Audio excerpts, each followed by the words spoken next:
Nous sommes allés rendre visite à une école qui vient d'ouvrir à Séoul et qui apprend à l'Asie ce que luxe veut dire. Le luxe, le vrai, selon Nec Plus Ultra. Visite.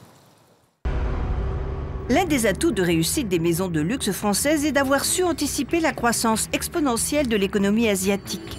La preuve avec Bluebell, une société née au Japon en 1957 et qui est en Corée, dirigée par Daniel Méran, un Français qui vient d'ouvrir l'école. La société distribue les meilleurs produits de luxe en Asie. Avec 3,5 milliards d'euros, le marché du luxe en Corée est le 3e en Asie. Bluebell est une belle histoire. C'est une histoire, belle histoire si j'ose dire, puisque ça allait au détour d'un déjeuner avec Yves Carcel, président de Vuitton, qui m'a donné l'idée de peut-être de varier ma vie professionnelle et de revenir dans une zone du monde qui est une passion pour moi, qui est l'Asie, où j'avais déjà vécu pendant quelques années, et de retrouver et de découvrir le monde du luxe qui m'a toujours passionné. J'ai eu l'occasion de diriger une chaîne d'hôtels qui était une chaîne de luxe aussi, et de reprendre ce contact avec le luxe. Bluebell a modifié la distribution des produits de luxe en Corée. L'idée de Bluebell était d'avoir une entreprise qui distribuait des produits de luxe et de la développer, ce qui liait à la fois la passion de l'Asie et le développement qui a été dominant chez moi depuis plusieurs années. En Corée, Bluebell emploie 1100 personnes dans 260 points de duty-free. Les produits français occupent la moitié du marché.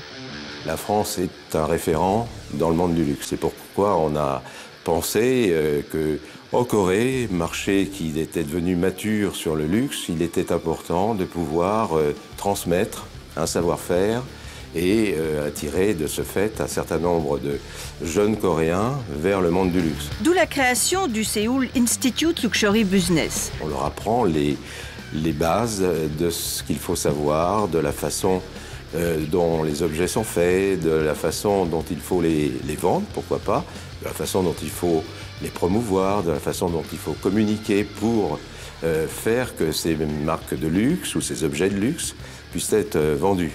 Une série de programmes en partenariat avec HEC initie les étudiants à l'univers de la perfection. Ce n'est pas uniquement les nouveaux entrants, c'est aussi des gens qui sont déjà dans le monde du luxe, mais qui souhaitent parfaire leur technique. C'est aussi des gens qui ont déjà acquis une grande connaissance du luxe, mais qui souhaitent poursuivre leur parcours dans le monde du luxe, dans les domaines du management, dans les domaines de la création. Et toutes ces techniques qui sont liées au monde du luxe, bien on a essayé de les regrouper dans une école qui est assez unique, puisqu'elle regroupe l'ensemble des niveaux, des techniques qui touchent le monde du luxe dans un même endroit, de façon permanente. Et aujourd'hui, notre propos, c'est d'installer de façon pérenne le luxe vu par la France en Asie. Des conférences sont organisées avec les managers des marques partenaires. Ils parlent de leur expérience car le marché du luxe en Asie est en perpétuelle évolution. Il faut peut-être dissocier différentes appréciations d'abord sur le luxe et puis différentes approches en fonction des pays. On sait que les Japonais, très tôt, ont découvert les marques de luxe. Les Coréens en sont, depuis une vingtaine d'années, très proches du luxe et ils ont montré qu'ils avaient une maturité maintenant sur le luxe et une approche du luxe qui était tout à fait comparable à celle des Japonais. Et puis on a des Chinois qui, eux, voient le luxe plutôt comme un symbole soit de puissance, soit de montrer le côté extraordinaire d'un objet de luxe que les autres n'ont pas.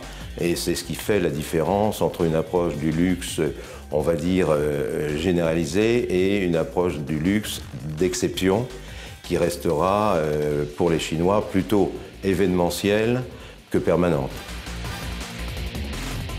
Il y a un point commun de toute façon dans toute l'Asie, c'est que le luxe reste est devenu un statut social.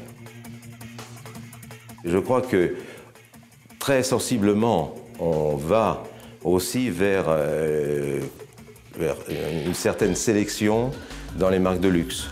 Le logo Dior qui existait et qui devait être énorme sur le dos il y a encore quelques années a tendance à beaucoup diminuer et on va plutôt vers l'élégance et on retourne vers des critères d'élégance qui n'étaient pas de mise il y a encore, on va dire, 10 ans. Quel est le plus de la consommatrice coréenne? Elles ont avant tout l'art de se mettre en valeur. Et ça, on le retrouve dans tous les domaines du luxe, que ce soit dans les produits cosmétiques où la consommation de produits cosmétiques est exponentielle en Corée, aussi bien que dans la mode ou dans les accessoires.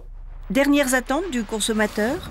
On a des gens qui vont vouloir des objets particuliers faits par des artisans qui viennent des grandes marques de luxe et qui vont vouloir avoir des objets spécifiques, mais pas d'objets de grande série. On va plutôt vers la personnalisation par rapport à un objet qu'on sera seul à posséder.